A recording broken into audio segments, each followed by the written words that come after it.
오늘은 감사하는 자가 되라, 감사하는 자가 되라, 그런 제목으로 같이 말씀을 나누도록 하겠습니다. 첫 번째 제목도 감사하는 자가 되라입니다. 골로새서 3장 15절 말씀 화면을 보면서 같이 읽겠습니다. 3장 15절 같이 읽겠습니다. 시작. 그리스도의 평강이 너희 마음을 주장하게 하라. 너희는 평강을 위하여 한 몸으로 부르심을 받았나니 너희는 또한 감사하는 자가 되라. 아멘. 사도 바울은 골로새 교인들에게 말하면서 너희 마음을 주장하게 하라, 그렇게 말합니다. 그런데 우리의 마음을 누가 주장하게 하도록 해라, 그렇게 말하고 있습니까? 그리스도의 평강이 너희의 마음을 주장하게 하라, 그렇게 말했습니다. 여기서 주장하게 하라라고 번역되어 있는 단어는 브라비오라고 하는 단어인데, 통치한다, 다스린다, 컨트롤한다, 그런 뜻을 가지고 있습니다. 여러분, 사실은 인간의 마음은요, 무엇인가에 끌려가게 되어 있습니다. 우리가 그리스도 안에서 평강을 누리고 살지 않으면 우리의 마음은 바다에 떠 있는 배와 같습니다. 저도 시골에서 어릴 때 살면서 바닷가가 멀지 않아서 그 부두에 가서 볼 일이 있습니다. 여러분, 부두에 도착하면, 배가 도착하면 뭘 내립니까? 큰 배들은 닷을 내리죠.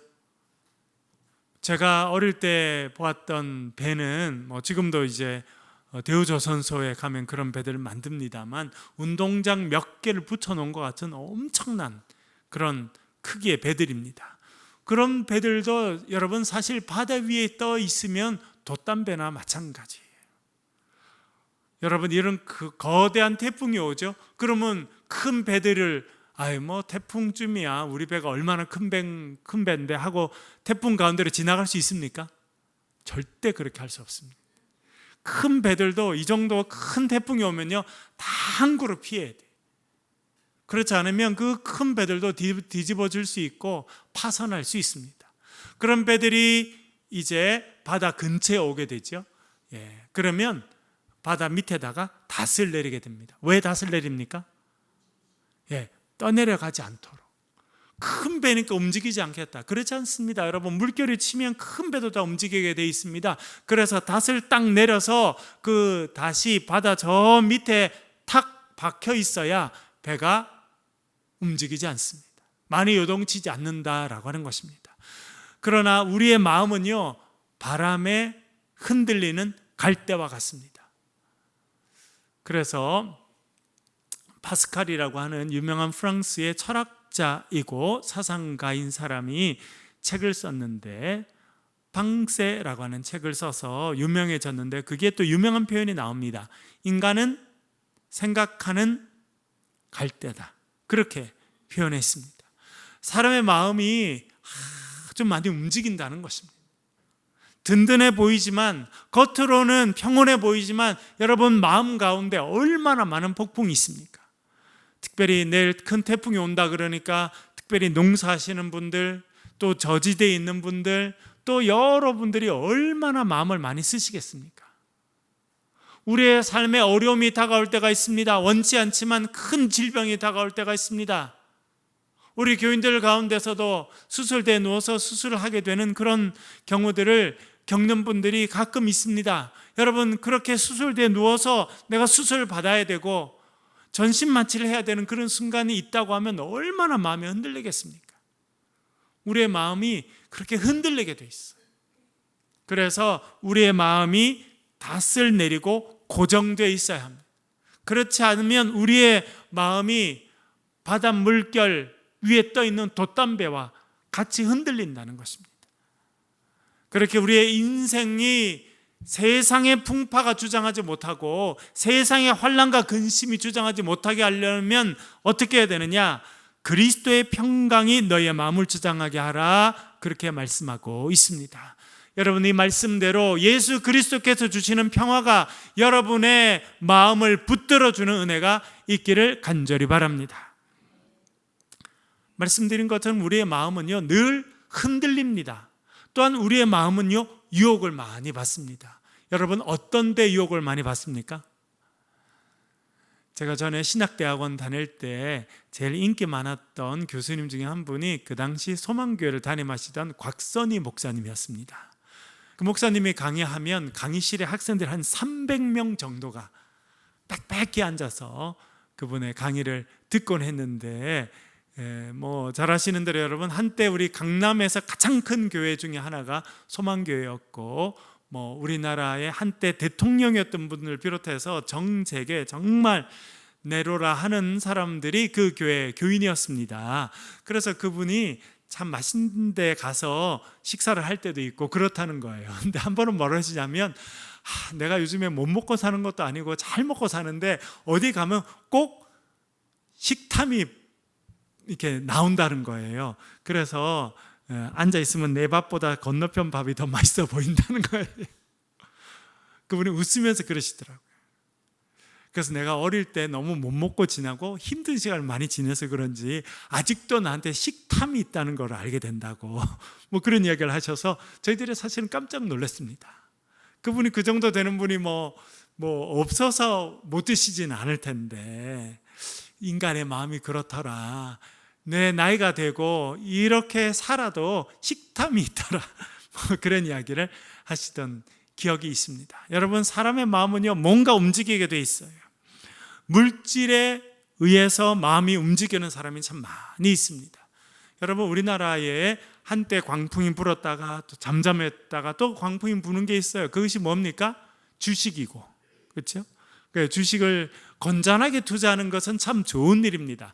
본인에게도 재테크가 되니까 좋은 일이고, 정말 돈이 필요한 기업에 건전하게 투자할 수 있으니까 좋은 길입니다만, 이제 그것에 지나쳐서 투기가 되는 그런 사람들이 많이 있습니다. 그래서 이번에도 여러분 들으셨죠? LK99이라고 불려지는 물질을 개발했다고. 그게 상온에서 작동하는 초돈도체다, 이런 발표를 어떤 우리나라의 작은 연구소에서 했습니다. 그랬더니 사람들이 전 세계에 이제 정말 그게 정말 제대로 된 물건이라고 하면 정말 세상의 흐름을 바꿔놓을 만한 엄청난 발명품이거든요. 그러니까 사람들이 뭐 거기 조금이라도 연관됐다고 생각하는 데다가 막 돈을 넣고, 그래서 천정부지로 올라갔다가 최근에는 또 그게 아닌 것 같다 그러니까 또 뭐 바닥을 모르고 또 내려. 여러분, 마음이 그렇게 움직이는 거예요. 그렇게, 그런 데다가 이렇게 투기성으로 주식 투자하는 사람은 잠을 잘 수 있을까 모르겠다, 그런 생각을 솔직히 해봅니다. 그렇지 않겠습니까, 여러분? 오르면 올라서 참 좋긴 하지만 언제 떨어질까 고민이고, 내려오면 뭐 말할 것도 없죠. 밤잠을 못 자는 겁니다. 제가 중학교 때 아주 친하게 지냈던 친구가 있었습니다. 거제도에서는 이제 가장 부유하고 가장 잘 사는 사람들이 사는 동네에 살았어요. 이름이 겟다우스였어요. 겟다우스. 우리가 겟다우스 불렀거든요. 그래서 그 친구 아버지가 그 당시 벌써 삼성중공업의 상무이사였는데 겟다우스에 산다 그래서 참 특이한 집에 산다. 그런데 그 어머니가 한 번은 저랑 다른 친구 한 명을 집에 초대했어요. 나중에 이제 몇 번째를 초대해 줬습니다. 그래서 제가 교회 열심히 다니고 공부도 꽤 하고 그래서 친하게 지내라고. 그래서 제가 같이 가보니까 앞에 이렇게 팻말이 써 있더라고요. 게스트하우스라고. 그러니까 게스트하우스인데 시골 애들이 영어를 잘 모르니까 겟다우스. 그래서 저는 또 진짜 겟다우스 사는 줄 알았더니 게스트하우스에 살더라고요. 가서 저는 그때 평생 처음 본 걸 많이 봤어요. 그 집에 가서 아파트에 복도부터 모든 방에 하얀 카페트가 깔려있는 집은 처음 봤어요. 여러분 보셨어요? 우리나라는 지금도 그렇게 안 만드는데 미국에 가면 또 싼 집도 다 그렇게 해놨어요. 그러니까 완전 미국식으로 해놓은 거죠. 그걸 제가 처음 봤어요. 야, 카페트라는 게 세상에 존재하고 그것을 바닥에 다 깔고 지내는구나. 화장실 외에는 다 깔아놨더라고요. 그 다음에 또 처음 본 게 있었어요. 위성 TV. 그때는 뭐 칼라 TV 겨우 나와가지고 칼라 TV도 뭐 KBS, MBC 뭐 채널 한 서너 개밖에 안 나올 그럴 때인데 거기는 위성 TV가 미국에 있는 위성을 바로 잡아서 나와가지고 TV 채널이 한 200개 되더라고요. 세상에 그런 게 있다는 거죠. 처음 알았어요. 그리고 또 세상에 처음 본 게 있어서요, 골프채를 처음 봤어요. 걔가 치는 거예요. 제 친구가 아버지랑 같이 나가서 골프장에 가서 골프 칠 때 제가 치는 저는 골프채를 그때 평생 처음 보게 됐습니다.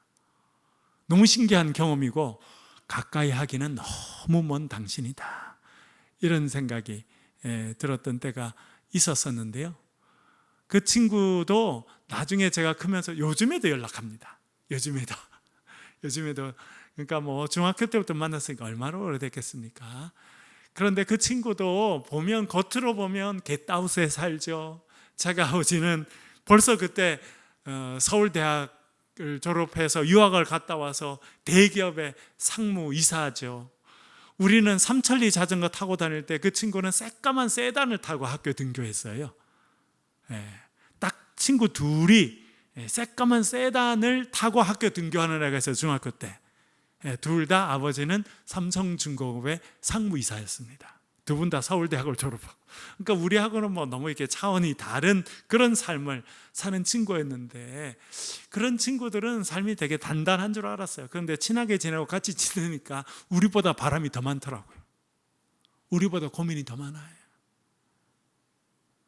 저는 그냥 공부 조금 해서 우등상만 받아가도 우리 집에서 너무 잘했다고 얼마나 칭찬해 주시고, 쌀밥에다가 고기 반찬까지 해서 해 주시는데, 이 친구는 너무 고민이 많은 거예요. 자기 아버지는 자수성가해서, 아무것도 없는 집안에서 자수성가해서 명문대학을 나와서 대기업의 임원이 돼서, 물론 나중에는 뭐 아주 큰 기업의 부사장, 사장님, 회장님까지 다 하고 그러시는데, 오히려 그게 그 친구한테는 너무나 큰 부담이고 힘든 일이라고 하는 거를 나중에 알게 됐어요. 저는 부럽게만 했거든요. 나도 삼천리 자전거 이거 말고 자동차, 우리 집에 한 번도 자가용 있어 본 적이 없었거든요. 우리 집엔 단 한 번도. 근데 걔는 벌써 그때부터 뭐 그렇게 하러 다니고 그러니까 참 부럽다. 그럼 얼마나 마음이 편하고 그럴까. 겉모습은 그래요. 그 안에 가니까 저보다 고민이 많더라고요. 나중에는 목회자가 된 다음에 제가 그 친구를 위해서 많이 기도해 줬어요. 여러분, 우리 사람의 마음은 얼마나 많이 흔들리는지. 있으면 있는 대로 힘들고요, 없으면 없는 대로 힘들고, 그렇게 사는 거예요. 이 친구가 뭐가 제일 힘든 일인가 봤더니 부모님께 인정받고 싶은 욕구가 있는데 그렇게 잘 안 되는 거예요. 아버지는 정말 바닥에서 자수성가했어요. 홀로 자수성가했습니다. 그 아버지의 길을 따라가야 되는데 자기는 벌써 여기서 시작했는데 그 아버지보다 더 잘하기가 쉬워요, 어려워요?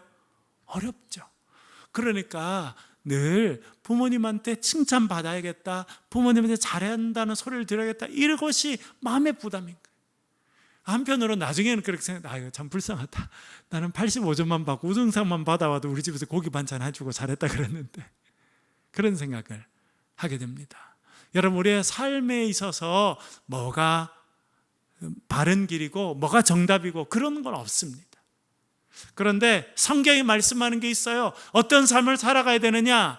우리의 삶이 세상의 욕심에 이끌리고 세상의 권력의 욕심에 이끌리고 그렇게 정처 없이 이렇게 밀려다니는 돛담배같이 흘러지 않는 그 길이 있다는 겁니다. 그것은 그리스도의 평강이 우리의 마음을 주장하고 그리스도의 마음 평강이 우리의 삶을 이끌어갈 때 우리는 주님 주신 참된 기쁨을 누리며 살아가게 될 줄 믿습니다.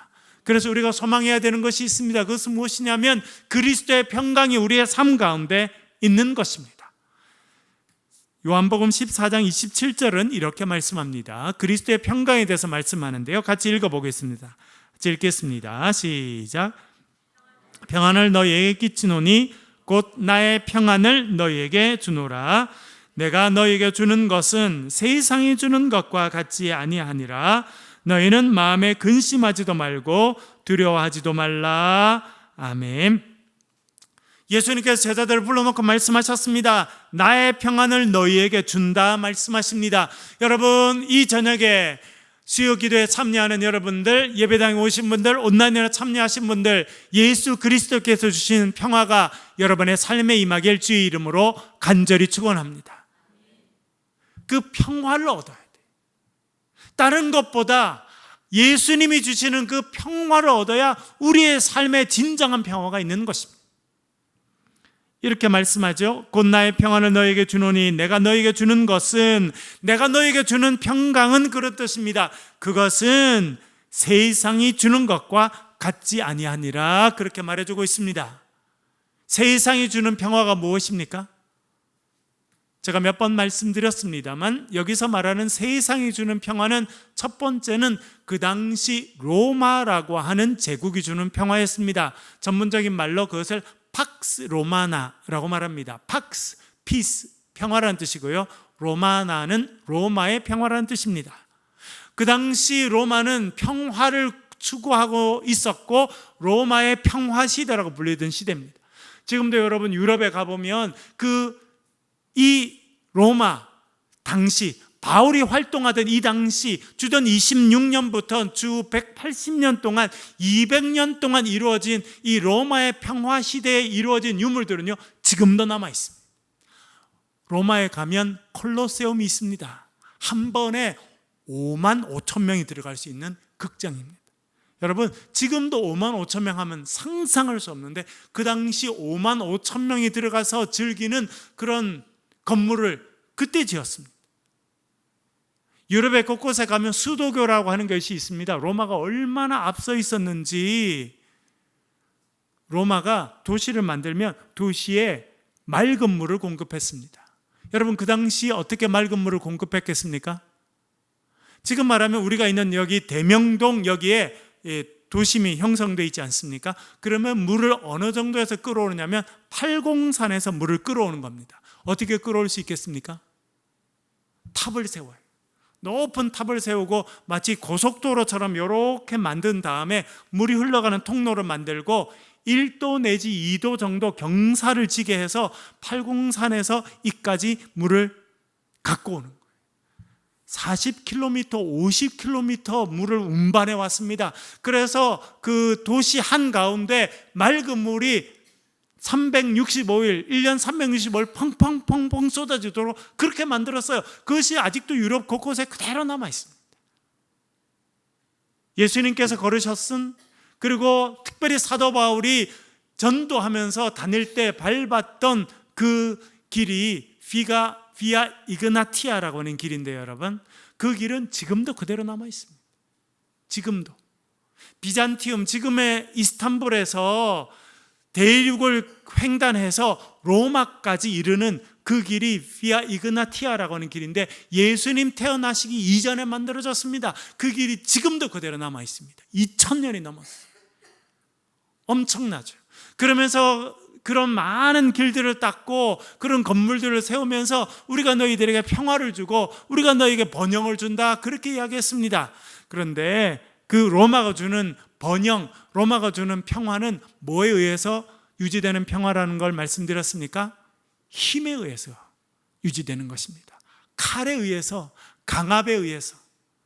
그러니까 다른 사람들이 칼이 무서워서 입을 다물고 있기 때문에 조용했던 평화이고, 그래서 반항하지 못해서 유지됐던 평화가 로마가 유지한 평화였습니다. 지난번에 말씀드렸습니다만 주후 66년 유대인들이 그 로마인들을 대항해서 전쟁을 일으킵니다.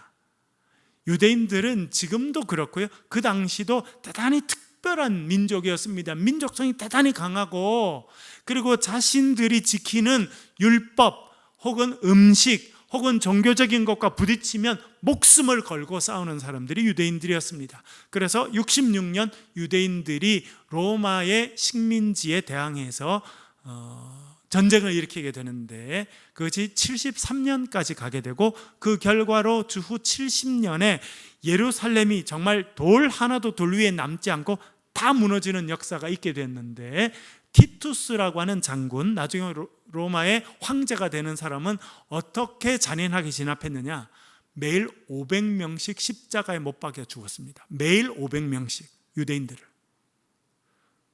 그리고 그 사람들을 길거리에 쫙 세워서 500개 십자가를 500개를 세우고요, 매일 500명씩을 그게 다 달아서 매일 죽인 거예요. 로마의 대적하면 이렇게 된다는 거를 보여주는, 얼마나 많은 사람을 달았는지 나중에는 나무를 구할 수 없을 정도가 됐다, 그렇게 역사가들이 기록하고 있습니다. 철저히 힘으로 누르는, 그래서 힘이 없는 사람은 아무리 답답하고 힘들어도 입을 다물고 있기 때문에 유지된 평화, 그것이 세상의 평화라는 거예요. 예수님께서 말씀하십니다. 내가 주는 평화는 세상이 주는 것과 다르다, 그렇게 말씀하고 있습니다. 세상은 힘으로 누르는 거고, 권력이 가진 사람, 권력이 있는 사람, 힘 있는 사람, 그런 사람들만 누리는 평화, 그것을 세상이 주는 평화라 그렇게 말해주고 있습니다. 그러나 예수님이 주시는 평화는 그것과 다른 평화라는 것입니다. 힘이 없어도 누릴 수 있는 평화입니다. 어떻게 보면 힘이 없는 사람이 누릴 수 있는 평화일지도 모르겠습니다. 세상에서는 알 수 없는, 세상이 줄 수 없는 평화. 저희들이 예전에 그 수련회 다닐 때, 중고등학교 수련회 할 때는 캠프파이어 이런 거 했잖아요. 요즘은 캠프파이어를 못 합니다. 법적으로 못 하게 돼 있어요. 그래서 아주 허가받은 데서 허가받은 시간에만 이렇게 불을 피울 수 있고, 그래서 참 아쉬운데, 옛날에는 수련회 할 때는 수련회 둘째 날에 늘 불을 피우고 그렇게 캠프파이어도 하고 그렇죠? 복음성도 부르고 축복성도 부르고 나중엔 그 고구마도 구워 먹고 그렇게 했었거든요. 네. 그래서 뭐 밤에 안 자고 밤늦게 가지고 고구마도 구워 먹고 이야기도 하고 그렇게 했는데, 그때 저희들이 늘 축복하며 불러줬던 그런 노래가 있습니다. 평안을 너에게 주노라. 세상이 줄 수 없는, 세상이 알 수도 없는 평화, 그 평화를 너에게 준다. 우리가 그렇게 늘 이렇게 모닥불 피워놓고 찬양을 하고는 마지막 축복해둘 때 그렇게 축복을 해주었습니다. 제가 고2 때 늘 생각나는 친구가 하나 있습니다. 1년 후배였는데 그 아이는 어릴 때부터 영재라고 이렇게 불려져서 지금 말하면 과학고등학교 이런 데를 이제 가는 그런 아이였는데, 중3 때 사고를 당해서 그렇게 인생이 그렇게 되지 못했습니다. 그래서 학교를 그만두고 한참 쉬고 치료를 한참 해야 되는 그런 아주 영재급에 속해 있는 아이인데 그렇게 된 거예요. 그러니까 얼마나 낙심이 됐겠습니까? 어린 나이에. 그 집에서도 그 아이가 영재로 성장해서 금방 과학고등학교 가서 뭐 정말 내로라 하는 그런 사람이 될 줄 알았는데, 사고가 나서 몸을 다쳐서 6개월 이상 학교를 가지 못하고 낙심한 중에 있었어요. 그런데 그 아이가 교회 열심히 다니다가 교회를 못 다녔죠. 그러다가 이제 수련회에 참여하게 됐습니다. 그래서 저희들이 둘째 날 이렇게 축복송을 해주는데 이렇게 쭉 돌아가면서 축복을 해주잖아요. 그래서 제가 그 친구가 이제 저보다 1년 후배인데 그 아이의 손을 이렇게 잡게 됐어요. 그래서 그 아이가 얼마나 낙심이 됐겠습니까? 어린 나이에. 그래서 그 눈을 보고 평안을 너에게 주노라 그렇게 했는데, 그 친구를 보고 손을 잡고 제가 이렇게 축복송을 해줬는데 정말 제 마음이 진심으로 그 아이를 축복하게 되더라고요. 세상이 줄 수 없는, 세상이 알 수도 없는 그 평화를 내가 너에게 전달해 준다. 그렇게 제가 찬양을 해 주었습니다. 그렇게 하고 끝마치고 난 다음에 제가 이렇게 손을 잡고 기도해 줬는데 저도 울고 그 아이도 펑펑 울고, 나중에는 그 친구가 저를 이렇게 껴안고 고맙다고 그렇게 이야기를 하더라고요. 여러분, 세상이 주는 평화는 우리가 줄 수 있는 평화는 아닙니다. 그러나 예수님이 주시는 평화는 우리가 그 평화를 얻을 수 있고 그 평화를 누릴 수 있고 그 평화를 누구에겐가 전달할 수 있다는 것을 기억하실 수 있기를 간절히 바랍니다. 그래서 우리가 주의 평화를 누리고 그 평화를 전달하고 살아갈 수 있다면 그 사람이 축복의 통로인 것입니다. 그래서 사도 바울은 그리스도의 평강이 너희 마음을 주장하게 하라 그렇게 이야기했습니다. 다른 세상의 어떤 것이 아니라 그리스도의 평강이 내 마음 가운데 있어서 그리스도의 평강이 내 삶을 이끌어가고 내 삶을 다스리는 그런 인생으로 살게 하여라 그렇게 말해주고 있습니다. 그리고 또 이렇게 이야기합니다. 너희는 또한 감사하는 자가 되라 그렇게 말해주고 있습니다. 감사하는 자가 되라. 여러분, 시간이 지나갈수록 여러분 뭘 많이 느끼십니까? 뭘 하는 인생이 복된 인생이라는 걸 아시게 되겠습니까? 감사하는 할 것이 많아지는 인생이 복된 인생이에요. 하나님의 은혜를 누리는 사람의 특징은 뭐냐면요, 그 입술에 감사가 있습니다. 어려워도 감사하고 힘들어도 감사가 있고, 물론 여러분 힘들 때 불평할 수 있죠, 그렇죠? 그러나 우리가 돌아보면 그것도 하나님께서 나에게 주신 은혜였구나, 하나님 참 감사합니다, 그렇게 고백할 수 있는 사람이 은혜의 사람인 것입니다. 그래서 데살로니가전서 5장 16절에서 18절 잘하는 말씀 다시 한번 읽어보겠습니다. 같이 읽겠습니다. 시작. 항상 기뻐하라, 쉬지 말고 기도하라, 범사에 감사하라. 이것이 그리스도 예수 안에서 너희를 향하신 하나님의 뜻이니라. 아멘. 범사에 감사해라. 범사는 모든 일이라는 의미를 갖고 있습니다. 어떤 형편에서든지라고 하는 의미를 가지고 있습니다. 여러분, 다니엘의 세 친구 잘 아시죠? 사드락, 메삭, 아벳느고. 왕이 그들에게 은혜를 베풀어서 각 도를 다스리는 그런 도의 장관, 도지사 역할을 하였습니다. 그러다가 왕이 큰 신상을 두라 평지에 세웠어요. 신상을 둔다, 그래서 두라 평지. 저희들이 그렇게 성경을 공부할 때 외웠었는데, 그게 신상을 세우고 나팔을 불고는 모든 사람들이 신상 앞에 절하게 했습니다. 그러나 사드락, 메삭, 아벳느고는 절하지 않았습니다. 우리는 하나님을 섬기는 사람들이기 때문에 이 우상 앞에 절하지 않습니다. 그렇게 말합니다. 왕이 불러서 말합니다. 사드락, 메삭, 아벳느고야, 내가 너희들을 얼마나 사랑하는지 알지 않느냐? 내가 너희들을 그렇게 위하는데 너희들이 절하지 않으면 내가 너희들을 벌할 수밖에 없다. 이 많은 사람들도 보고 있으니 내가 다시 한 번 더 기회를 줄 테니까 다시 한 번 나팔이 울리거든 신상 앞에 절을 해라. 그렇게 이야기했습니다. 그랬더니 다니엘의 세 친구가 뭐라고 말합니까? 왕이시여, 우리가 이 일에 대해서 왕께 대답할 것이 없습니다. 살아계신 하나님께서 우리를 왕의 손에서 건져내실 것입니다. 그리 아니하실지라도.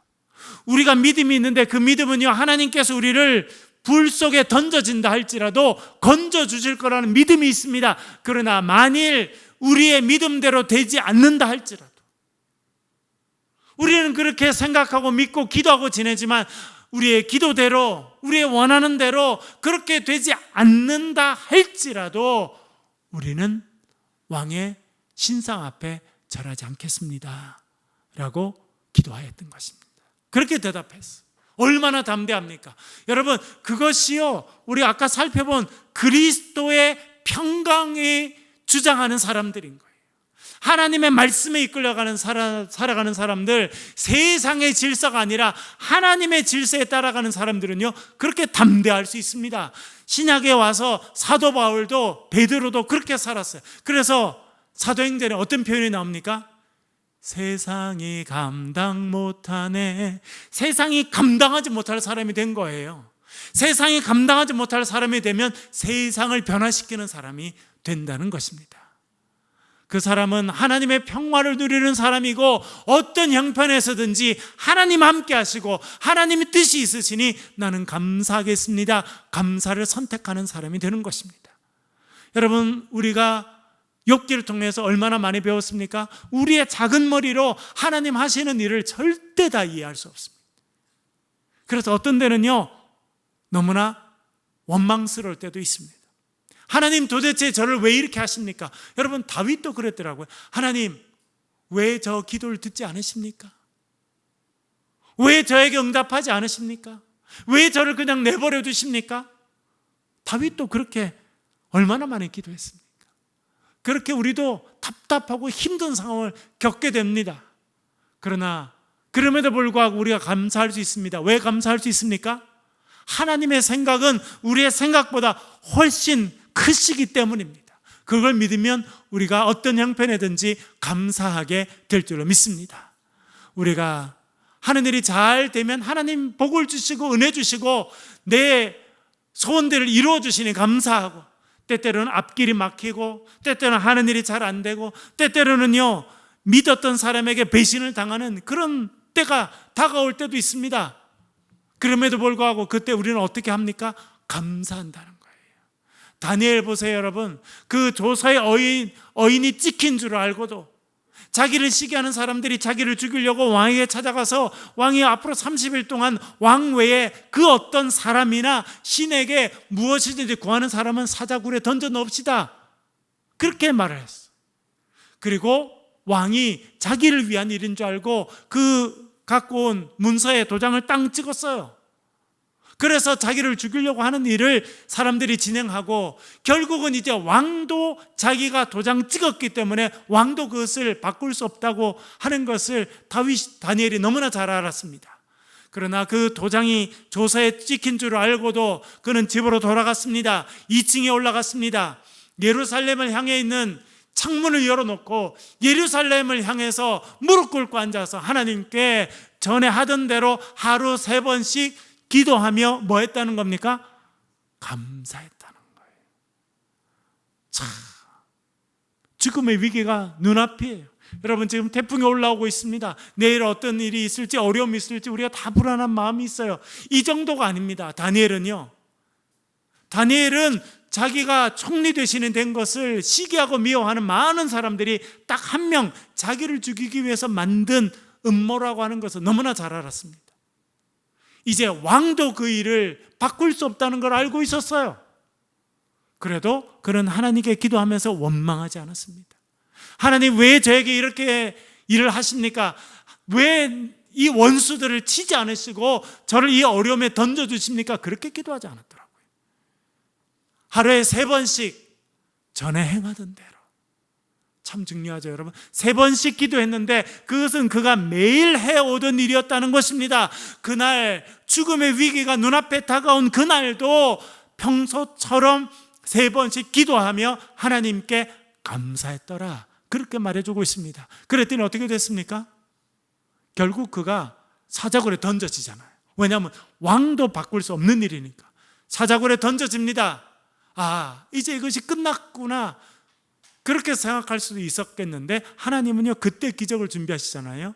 그래서 사자굴에 던져졌는데 하나님 어떻게 하십니까? 굶주린 사자의 입을 딱 막으시니까 사자들이 꼼짝할 수 없어요. 입을 벌릴 수가 없습니다. 하나님의 사람 다니엘이 내려오니까 굶주린 사자들도 입을 벌릴 수가 없는 거예요. 왜냐하면 하나님이 입을 딱 막으시니까.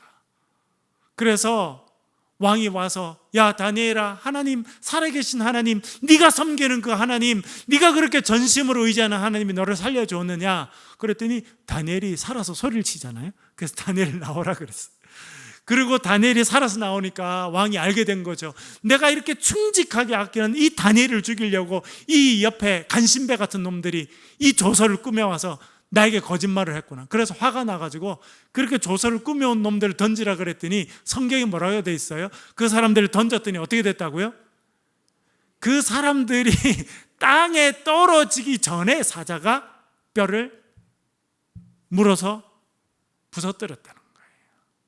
여러분, 참 신기한 일이죠. 기적이죠. 그러나 하나님의 평강이 우리의 심령 가운데 임하고 우리가 늘 하나님께 감사하며 살아가면 하나님께서 우리의 삶에 기적의 역사를 준비해 주실 줄로 믿습니다. 그 기적이 뭔지는 우리는 알지 못합니다. 그러나 우리가 아는 것은 하나님이 함께 하신다는 것이고, 하나님은 우리보다 훨씬 더 놀라운 뜻을 우리의 인생에 가지고 계신다는 것입니다. 그것을 믿으면 우리는 어떤 형편에서든지 감사하며 찬송하며 기뻐하며 살게 될 줄로 믿습니다. 그럴 때 우리의 삶에 기적의 역사가 임하게 될 줄 믿습니다. 두 번째, 신령한 노래와 감사의 찬양을 드리게 된다 이야기합니다. 3장 16절 같이 읽겠습니다. 시작. 그리스도의 말씀이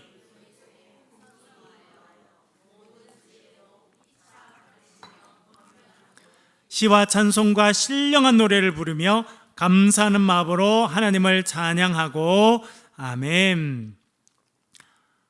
그래서 다니엘이 사자굴에서 살아난 다음에 하나님을 찬송하게 되는데, 참 놀라운 것은 다니엘만 찬송하는 게 아니에요. 누가 찬송하던가요? 그 다니엘을 사자굴에 던지라고 명령한 다리오 왕도 하나님을 찬양하게 됩니다. 참 놀라운 일이죠. 우리가 정말 하나님의 사람으로 살아가게 되면요, 우리도 하나님을 찬양할 뿐만 아니라 우리 주변에 있는 사람이 하나님을 인정하고 하나님을 찬송하는 역사가 있게 된다니까요. 근데 오늘 16절에 뭐라 말씀하시냐면 그리스도의 말씀이 너희 속에 풍성히 거하여 라고 말합니다. 그냥 우리의 생각으로 되는 게 아닙니다. 우리의 능력으로 되는 게 아닙니다. 그리스도의 말씀, 하나님의 말씀이 우리 가운데 가득하게 되면 우리가 지혜를 얻게 되고 담대하게 되고 하나님을 찬양하는 인생으로 살게 될 줄로 믿습니다. 그래서 시와 찬송과 신령한 노래를 부르며 감사하는 마음으로 하나님을 찬양하고 라고 말해주고 있습니다. 여러분, 시편을 우리가 매일 묵상하고 있습니다. 뭘 깨닫게 되십니까? 다윗의 시나 고라자손의 시나 많은 시들이 사실은 처음에 보면 하나님 왜 저를 버리셨습니까? 하나님 왜 저의 기도에 응답하지 않으십니까? 하나님 나를 살려주십시오. 이런 기도로 시작한 기도가 너무 많아요. 원수들이 칼같이 자기의 혀를 연마하고, 여러분 들으셨죠? 지난 주일날 얼마나 표현이 그런지, 원수들이 나를 죽이려고 칼을 갈듯이 혀를 그렇게 연마하고 나를 죽이려고 한다는 겁니다. 웅덩이를 파고 새를 잡는 그런 도구처럼 그런 걸 펴놓고 나를 잡아가려고 한다는 거예요. 그런 이야기를 막 이렇게 써 있는데 많은 시는 마지막에 어떻게 끝납니까? 하나님을 찬송하는 걸 끝나는 거예요. 여러분, 참 중요합니다. 예수 믿는다고 우리의 삶에 어려움이 없는 게 아니에요. 예수 믿는다고 고난이 없는 것은 아닙니다. 우리를 치는 원수들이 없는 게 아니에요. 원수 마귀는 계속 어떤 사람들을 부추기고 어떤 환경을 부추겨서 우리를 공격하게 하고 힘들게 하고, 그런 힘든 일이 다가오면요, 아무리 믿음의 사람이라도 하나님 어떻게 합니까? 하나님 도와주세요. 그렇게 할 수밖에 없어요. 그러나 우리가 신실한 믿음의 사람으로 하나님 말씀 가운데 살게 되면 우리의 나중은 찬양으로 마무리되는 그런 인생으로 하나님께서 세워주실 줄로 믿습니다. 어려움이 변하고 눈물이 변하고 한숨이 변해서 찬송이 되는 역사가 우리의 삶에 있게 될 줄로 믿습니다. 데살로니가전서 5장 14절 읽어보겠습니다. 같이 읽겠습니다. 시작. 또 형제들아, 너희를 권면하노니 게으른 자들을 권계하며 마음이 약한 자들을 격려하고 힘없는 자들을 붙들어주며 모든 사람에게 오래 참으라. 아멘. 하나님의 말씀이 우리의 삶에 가득하면요, 어떤 일이 생기냐면 우리가 지혜를 얻게 됩니다. 하나님이 지혜를 주세요. 하나님이 주신 지혜로 해야 되는 일은 권면입니다. 권면. 지혜의 말로 권면하는 거예요. 이거는 잔소리하고는 다릅니다. 이래라 저래라, 너 이렇게 안 하냐 저렇게 안 하냐, 이런 잔소리하고는 달라요. 권면은 사람을 살리게 되어 있습니다. 그것이 하나님의 말씀이 가득할 때 얻게 되는 지혜를 통해서 나는 것이 권면인데요, 어떻게 권면하라고 하냐면 게으른 자들은 권계하라. 게으른 자들의 권계한다. 권계한다는 뜻이 무엇입니까? 말이 좀 어려운데 경고를 준다는 겁니다. 너 그렇게 살다가는 앞으로 참 힘들어진다. 그렇게 딱 부러지게 이야기하라는 겁니다. 너 그렇게 게으르게 살면 안 된다. 딱 부러지게 이야기하는 것이 권면이라는 것입니다. 마음이 약한 자들은 어떻게 합니까? 격려하라는 것입니다. 마음이 약한 사람들이 있죠. 큰 수술을 앞두고 큰 시험을 앞두고 여러분 어려운 일이 생기면 얼마나 마음이 약해집니까? 그러면 어떻게 하면 됩니까? 집사님 괜찮아요. 하나님이 치료해 주실 겁니다. 이 어려움이 지나고 난 다음에 하나님께서 집사님을 위로의 도구로 사용하실 것입니다. 힘내십시오. 그렇게 위로하고 권면하고 격려해 주라는 겁니다. 또 힘없는 자들은 어떻게 하라고요? 붙들어 주라. 손을 내밀어서 붙들어 주는 거예요. 이렇게. 넘어져 있는 사람이 있으면 손을 내밀어서 일으켜 세워주라. 그렇게 권면하라 말씀해 주고 있습니다. 그리고 그 모든 것을 예수 그리스도 이름으로 해야 되는데요, 고린도서에서 3장 17절 이렇게 말씀합니다. 3장 10절을 같이 읽겠습니다. 시작. 또 무엇을 하든지 말에나 일에나 다 주 예수의 이름으로 하고 그를 힘입어 하나님 아버지께 감사하라. 아멘. 모든 것을 누구 이름으로 하라는 겁니까? 예수 그리스도의 이름으로 하라는 겁니다. 여러분, 베드로가 기도하러 예배당에 올라가고 있었어요. 길거리에 구걸하는 사람을 만났습니다. 날 때부터 안진뱅이가 돼서 한 번도 일어서 보지 못한 사람이 구걸하고 있습니다. 뭐라 말합니까? 은과 금은 내게 없거니와 내게 있는 것으로 내게 두노니 곧 나사렛 예수 그리스도의 이름으로 일어나 걸어라 하고 그의 오른손을 잡고 일으켰더니 한 번도 걷지 못한 사람이 일어나서 걷고 하나님께 영광을 돌렸다. 그렇게 말씀해 주고 있습니다. 그것이 예수 그리스도의 이름에 있는 능력인 줄로 믿습니다. 우리에게는 능력이 없습니다. 그러나 우리가 예수 그리스도의 이름으로 선포할 때 마귀가 물러가고 기적의 역사가 있게 될 줄로 믿습니다. 그리고 그를 힘입어 하나님 아버지께 감사하라. 예수 그리스도의 능력으로, 예수 그리스도의 이름으로, 주님 주신 힘으로 주님께 감사하며 살아가는 인생이 되라. 그렇게 말씀해주고 있습니다.